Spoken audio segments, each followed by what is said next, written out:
મારું નામ વિકી છે. હું ગુજરાતના આણંદ જિલ્લાનો રહેવાસી છું. હું 26 વર્ષનો છું અને હાલમાં એક સારી નોકરી પર છું. મને આ નોકરી કરતાં 1 વર્ષ થયું છે. હું ખાસ હેન્ડસમ તો નથી, પરંતુ સારો દેખાવ છું. મારી ઊંચાઈ 5 ફૂટ છે અને મારું શરીર પણ સારું છે, કારણ કે હું રોજ થોડી કસરત કરું છું. હવે હું સીધી વાર્તાની વાત પર આવી રહ્યો છું. આ વાર્તા મારી સાચી ઘટના છે. તેમાં કોઈ પણ ખોટ નથી. જે થયું છે તે હું આ વાર્તામાં જણાવું છું. વાત 3 વર્ષ પહેલાંની છે, જ્યારે હું 23 વર્ષનો હતો અને BA નો અભ્યાસ કરી રહ્યો હતો. મારે કેટલાક સારા મિત્રો હતા, પરંતુ ક્યારેય ગર્લફ્રેન્ડ મળી નહોતી. મેં 1-2ને પ્રપોઝ કર્યું, પરંતુ કોઈ સારો પ્રતિસાદ મળ્યો નહોતો. એ રીતે દિવસો પસાર થવા લાગ્યા. અમારા હાઉસમાં એક પરિવાર રહેતો હતો. અમારી તેમની સાથે સારી બોલચાલ હતી અને અમારા ઘરમાં આવન જાવન પણ સારું હતું. તેમના ઘરમાં અંકલ, આંટી, તેમની પુત્રી અને પુત્ર રહેતા હતા. છોકરીનું નામ કાજલ હતું અને તે 19 વર્ષની હતી. તે કોલેજ જવા લાગી હતી. કાજલનો ભાઈ તેના કરતાં 2 વર્ષ મોટો હતો અને બહાર રહીને નોકરી કરતો હતો. કાજલ ખૂબ જ સુંદર હતી. મને કાજલ ખૂબ જ પસંદ હતી. એક દિવસ હું મારી છત પર ફરતો હતો. હું ઘણીવાર સમય પસાર કરવા માટે છત પર જતો હતો અને પાડોશીઓ સાથે વાત કરવા લાગતો. તેઓ સાથે વાત કરવી મને ખૂબ પસંદ હતી. તે દિવસે પણ હું છત પર ઊભો હતો. થોડા સમય પછી કાજલ પોતાની છત પર કપડાં સૂકવવા માટે આવી. તેણે પૈજામો અને કુર્તી પહેરી હતી, જે તે મોટે ભાગે પહેરે છે, અને તે તેમાં ખૂબ જ સુંદર લાગી રહી હતી. ત્યારે મારા એક મિત્ર વિશાલનો ફોન આવ્યો. હું તેની સાથે વાત કરવા લાગ્યો. વિશાલ મારી સાથે તેની તમામ વાતો શેર કરે છે. તે સમયે તે પોતાની ગર્લફ્રેન્ડ વિશે વાત કરી રહ્યો હતો, પરંતુ મારી નજર કાજલની છત તરફ હતી. હું કાજલ સાથે વાતો કરવા ઈચ્છતો હતો. મારો અવાજ કદાચ તેના કાન સુધી પહોંચતો હતો. વિશાલની વાતો ખતમ થતી નહોતી અને મારે કાજલ સાથે વાત કરવી હતી. કાજલ વારંવાર મારી તરફ જોઈ રહી હતી. કદાચ તે પણ મને વાત કરવા ઈચ્છતી હતી, પરંતુ શરમના કારણે વાત કરી શકતી નહોતી. હું દિલથી તેને પસંદ કરતો હતો. મેં વિશાલને ફોન પર કહ્યું કે તે મારી માટે પણ ગર્લફ્રેન્ડ શોધી આપે. બાદમાં વિશાલની વાતો પૂરી કરીને ફોન બંધ કર્યો. પછીથી હું તરત જ કાજલ સાથે વાત કરવા માટે ઉત્સુક થયો. તે બોલવા માટે તૈયાર થઈ શકે તે પહેલાં તે જાણતી હતી કે હું તેનો સંપર્ક કરવાનો પ્રયત્ન કરી રહ્યો છું. તે મને જોઈને હસવા લાગી. તેની તરફ જોઈને હું પણ સ્મિત કરતો રહ્યો અને પછી તે ચાલી ગઈ. અને પછી તે ગયા પછી હું પણ છત ઉપરથી નીચે આવ્યો. બીજે દિવસે ફરીથી તે જ સમયે છત પર ગયો. મને આશા હતી કે કદાચ આજે પણ કાજલ છત પર આવશે.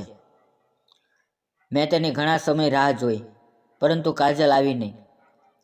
હું લાંબા સમય સુધી રાહ જોઈ રહ્યો હતો અને પછી હું ત્યાંથી જવાનો વિચાર કરતો હતો.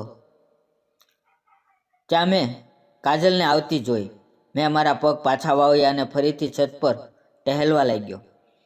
મેં જોયું કે કાજલ કોઈ કપડાં બાંધીને લાવી છે. કદાચ તે છત પર કંઈક સૂકવવા આવી છે. કપડાં ફેલાવ્યા પછી તે અહીં ક્યાં જોઈ રહી હતી અને અમારી બંનેની નજરો મળી ગઈ. અમે એકબીજાને જોઈને સ્મિત કર્યું. મિત્રો, જ્યારે કાજલ સ્મિત કરતી ત્યારે દિલ ખુશીથી ઝૂમી ઉઠે છે. તેનું સ્મિત ખૂબ જ પ્રેમાળ હતું. તે દિવસે મેં વિચાર્યું કે જો હું થોડો પ્રયાસ કરીશ તો કદાચ કાજલ મારી સાથે વાત કરી શકે છે. કોલેજમાં તો મારા કોઈ સાથે છોકરી વાત કરતી નથી, કારણ કે હું ખૂબ જ શર્મીલો હતો. પરંતુ એકવાર પાડોશીની છોકરી સાથે વાત કરવાની કોશિશ કરીને જોઈએ કે કદાચ નસીબ સાથ આપે. તે દિવસે પછીથી મેં નક્કી કર્યું કે હું કાજલ સાથે વાત કરવાનો સંપૂર્ણ પ્રયાસ કરીશ. આ રીતે દિવસો પસાર થવા લાગ્યા, પરંતુ વાત કંઈ ખાસ આગળ વધતી નહોતી. હું વિચાર કરતો હતો કે વાતચીતની શરૂઆત કેવી રીતે કરવી. એક દિવસની વાત છે. હું બપોરે એકલો હતો અને ઘરે આરામ કરતી વખતે કોલ્ડ ડ્રિંક પી રહ્યો હતો. પપ્પા કામ ઉપર ગયા હતા અને માં પાડોશી આંટીના ઘરે ગઈ હતી. ઘરે મારા સિવાય કોઈ નહોતું. તે સમયે કાજલ આવી. તેણે મા વિશે પૂછ્યું. મેં કહ્યું કે માં તો ઘરે નથી. મેં પૂછ્યું કે શું કોઈ કામ હતું? જો તમે કહો તો હું માને કહું. તે બોલી કે તેને સૂટ વિશે પૂછવું છે. કાજલ સિલાઈ કામ વિશે જાણતી હતી. મેં કહ્યું, તું થોડી રાહ જો, માં હમણાં આવી જશે. તેના માટે મેં એક ગ્લાસ કોલ્ડ ડ્રિંક ભરી દીધું. તે પહેલાં ના ના કહેતી હતી, પરંતુ પછી પીવા લાગી. હું તેની સામે ખુરશી પર બેઠો હતો અને તેને જ જોઈ રહ્યો હતો. હું કાજલને જોવાનો કોઈ પણ મોકો છોડતો નથી. તે જાણતી હતી કે હું તેની સાથે વાત કરવાનો પ્રયત્ન કરી રહ્યો છું અને તેની સાથે લગ્ન કરવા માટે ઉત્સુક છું. પછી અમે બંને પોતપોતાના કરિયરની બાબતો વિશે વાત કરી. વાતચીતમાં મેં તેને પૂછ્યું, તારે કોઈ બોયફ્રેન્ડ છે? તે મારે તરફ જોઈ રહી. મારે તેને પૂછવું જોઈતું નહોતું. હું વિચાર કરતો હતો કે કદાચ મેં આ પ્રશ્ન પૂછીને ભૂલ કરી છે. તેણે શરમથી પોતાનું મોઢું નીચું કરી લીધું. 2 મિનિટ તે ચિંતિત થઈને બેઠી રહી અને પછી ઉઠીને જતી રહી. પછી તે 2 દિવસ સુધી મારી નજર આગળ આવી નહીં. ત્રીજા અને ચોથે દિવસે તે છત પર આવી. હું પહેલેથી જ છત પર હતો. હું તેના તરફ પીઠ કરીને ઊભો હતો. તે બોલી, વિકી, શું કરી રહ્યો છે? મેં પાછો ફરીને જોયું તો કાજલ ઊભી હતી. તેણે પટિયાલા સૂટ અને સલવાર પહેર્યો હતો. તે સમયે તે ખૂબ જ સુંદર લાગી રહી હતી. કાજલથી 1-2 વાતો થઈ શકી હતી. તે બોલી, શું થયું? ક્યાં ખોવાઈ ગયો છો? મેં કહ્યું, કાંઈ નહીં, બસ હું એ રીતે ઊભો હતો. તમે કેમ છો? તે બોલી, હું ઠીક છું. તે દિવસે તમારે કંઈક પૂછવું હતું. આજે મને કહો, તમારે શું પૂછવું હતું? મેં કહ્યું કે તમારા બોયફ્રેન્ડ વિશે. મારી વાત પર તે ફરીથી શરમાઈ ગઈ અને ત્યાંથી ચાલી ગઈ. હવે હું વિચારી રહ્યો હતો કે તે આ વાત ઉપર એટલી શરમાઈને કેમ જાય છે અને પાછી ભાગી જાય છે. એક દિવસ મારી મમ્મી મને કાજલના ઘરે કેટલાક કામ માટે મોકલ્યો. તેના ઘરમાં કોઈ નહોતું. કાજલ એકલી હતી. મેં વિચાર્યું કે આજે સારી તક છે. તેમના ઘરમાં જઈને મેં કાજલને પૂછ્યું, આંટી ક્યાં છે? તે બોલી, એ બહાર ગઈ છે. મેં કહ્યું, ઓકે, થોડું પાણી મળશે પીવા માટે? તે મારા માટે પાણી લઈને આવી. હું બેઠો અને પાણી પી રહ્યો હતો. મેં પાણી પીતી વખતે ફરી બોયફ્રેન્ડ વિશે વાત કરી. આ વખતે તે ગુસ્સામાં આવી ગઈ અને બોલી, મારે કોઈ બોયફ્રેન્ડ નથી. થોડા સમય પહેલાં હતો, પરંતુ હવે કોઈ નથી. હું ખૂબ ખુશ થયો અને મને લાગ્યું કે હવે વાત બની શકે છે. તે પણ સિંગલ છે અને હું પણ સિંગલ છું. ત્યારબાદ હું ત્યાંથી ઊભો થયો. તે દિવસે પછી કાજલ મારી સાથે વધુ ખુલ્લી રીતે વાતો કરવા લાગી. આ શ્રેણી ઘણા દિવસો સુધી ચાલી. હું તેને પસંદ કરવા લાગ્યો હતો, પરંતુ બોલવામાં ડરતો હતો કે કદાચ તે કોઈને બતાવી ન દે. કાજલ તરફથી પણ એવું લાગતું હતું કે તે પણ મને પસંદ કરતી હતી, પરંતુ એ મારી પહેલી રાહ જોઈ રહી હતી. તેથી હું ખૂબ જ સતર્ક થતો હતો કે કોઈ ભૂલ ન થાય. પછી એક દિવસ મારા ઘરવા બધા મારા મામા પાસે ગયા હતા. કાજલ પણ જાણતી હતી કે તે દિવસે મારા ઘરમાં કોઈ નથી. લગભગ 11 વાગ્યે તે મારા ઘરની આગળ આવીને કહ્યું, મારે આંટી પાસે કંઈક કામ છે. મેં કહ્યું કે આંટી તો આજે ઘરમાં નથી, બધા મારા મામા પાસે ગયા છે. તે બોલી, સારું, હું પછી આવીશ. હું જાણતો હતો કે તે જાણી જોઈને આવી છે. જ્યારે તે જઈ રહી હતી ત્યારે મેં યોગ્ય મોકો જોઈને તેને રોકીને કહ્યું, 1 મિનિટ ઊભી રહે, મારે તારી સાથે કેટલીક વાત કરવી છે. તે પાછો ફરીને ત્યાં જ ઊભી રહી અને બોલી, હા, શું વાત કરવી છે? મેં હિંમત કરીને કહ્યું, કાજલ, ખોટું સમજતી નહીં, પરંતુ હું તને પસંદ કરવા લાગ્યો છું. તે વિચાર કરી રહી હતી અને પછી હસીને ભાગી ગઈ. તેના હસવાથી મને મારો જવાબ મળી ગયો કે તે પણ મને પસંદ કરે છે. ત્યારબાદ તે દિવસે મારા ઘરવાળાએ સાંજ સુધી મારા મામા પાસે રહેવાનો નિર્ણય લીધો.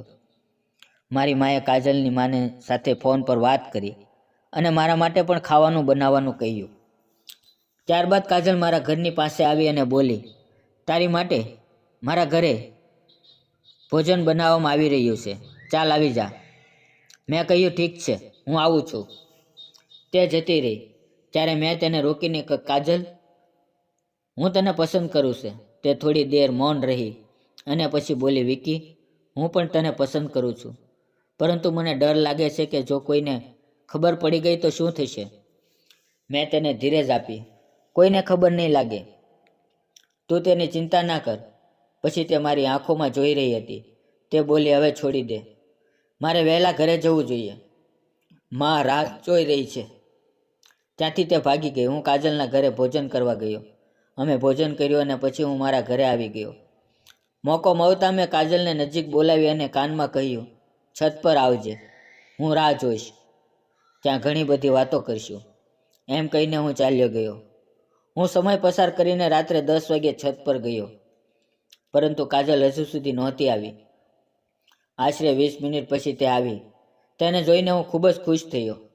પછી અમે ઘણી બધી વાતો કરી અને આસપાસમાં નંબર આપ્યા. સવારે કોલેજ જઈને અમે ફોન પર વાત કરવા લાગ્યા. હવે મેં મારા ઘરના સાથે કાજલ વિશે વાત કરી. મેં ઘરના લોકોને પૂછ્યું કે તમને કાજલ કેવી લાગે છે? મમ્મી બોલી, શું અર્થ કે કેવી લાગે છે? મેં કહ્યું, હું તેને પસંદ કરું છું. મમ્મી બોલી, તે સારી છે. જો તારું મન છે તો કાજલ સાથે તારા લગ્ન કરશું. પહેલાં અભ્યાસ પૂરો કરો અને પછી કાજલ સાથે લગ્ન કરજે. પરંતુ પહેલાં તમારા ભવિષ્ય માટે ધ્યાન આપવું મહત્વપૂર્ણ છે. 2 વર્ષ સુધી આવી રીતે વાત ચાલુ રહી. ત્યારબાદ હું એક સોફ્ટવેર કંપનીમાં કામ કરવા લાગ્યો. થોડા સમય પછી મારા લગ્ન મારા મમ્મી પપ્પાએ કાજલ સાથે કરાવી દીધા. આજે અમે બંને સાથે છીએ અને ખૂબ જ ખુશ છીએ. મિત્રો, વિડીયો પસંદ આવ્યો હોય તો વિડીયોને લાઇક અને ચેનલને સબસ્ક્રાઈબ જરૂર કરજો. ફરી મળશું નવા વિડીયોમાં. ત્યાં સુધી આવજો. અને વિડીયો પૂરો જોવા બદલ આપ સૌ મિત્રોનો ખૂબ ખૂબ ધન્યવાદ. દિલથી આવજો.